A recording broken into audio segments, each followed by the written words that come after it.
Welcome back to the Winter Vision. So this is a follow-up from our video which we just made because I felt we have to add some more. We always want to give more, so the follow-up to don't just, what is it called?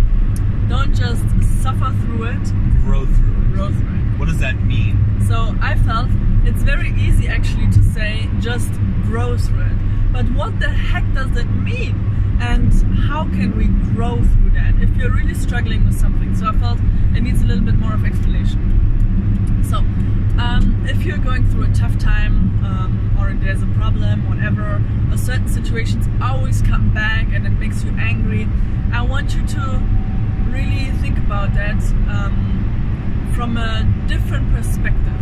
Maybe put yourself in God's shoes, for example, or in a higher force, whatever you want to call it. A parental view. A parental view. Trying to get the, how do you call it, the bird perspective from above? Yeah, a bird's eye view. Try to get the bird's eye view and try to look at the whole situation. Try to look at the people around you, try to look at the environment around you and try to see the whole picture, not just yourself, not just your own feelings, how you feel in that moment, but try really to see the whole picture as if you're watching a movie.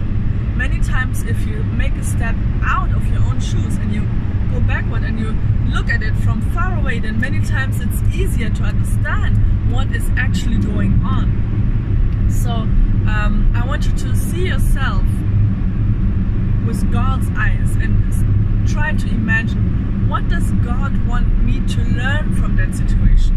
Maybe write down the points what you are struggling with.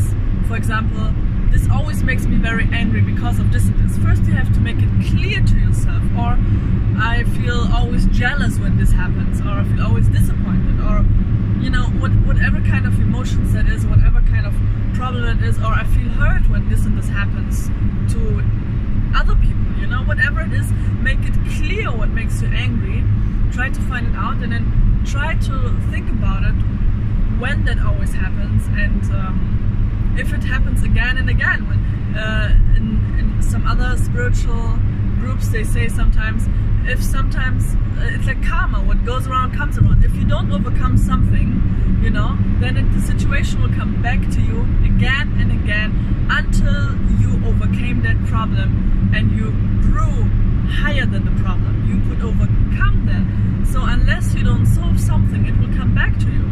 So it's very important that you really approach it, get the bird eye perspective, try to understand what is the reason that happens again, and maybe there's something I can change for myself.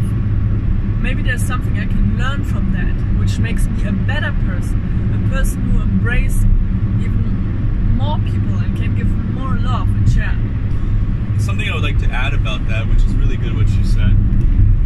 In the Bible, it talks about how a father's sins gets transmitted on to the next generation and the next generation. Yeah. In the history of restoration, God uses Abraham, Isaac, and Jacob. These are three lineages that are all connected to each other. And one person's mistakes get transferred to the other person, and over until that mistake is indemnified, restored, yeah. Everything is good. And one person's successes goes down to the next generation as well until that's restored, or until that so that person feels, you know, the benefits of their family and their legacy. So what I'm saying is sometimes the problems you have, the diseases you have, the mistakes that you make, you didn't do it. You didn't cause the problem. It comes from your genes. It comes from your lineage. And what your responsibility is to quickly recognize that and do what it takes to overcome it, right, so that you get the blessing, so that your children get the blessing. And that's important to see that you are one with with the lineage that came before you and the lineage that comes after you. This is a very important point, really, what you just mentioned. So don't look at it just in your point of view. Right. Don't think, poor me. Think about yourself as representative of your family legacy from the past, present, and future, and what your actions are going to determine how the future of your children's life are going to be. If you do not grow above your problem now, your child will receive that same problem. That's true. That's putting things into perspective in God's point of view. Right. Yeah, this is very true. That's all I have to say about that. Yeah, that's very true. It's not only from God's perspective. I mean, this is absolutely true, and I agree on that. But even if people don't believe in God, they can still see it.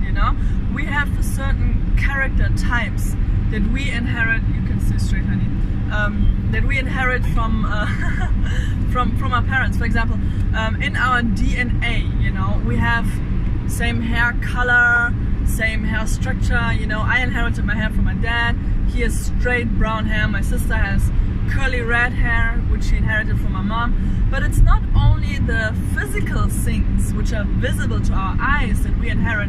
We inherit certain character types from our parents. Sometimes they are good, and sometimes they are not good. And our responsibility really is to make it better, to become, not to show them that they are not good in that, but just to improve.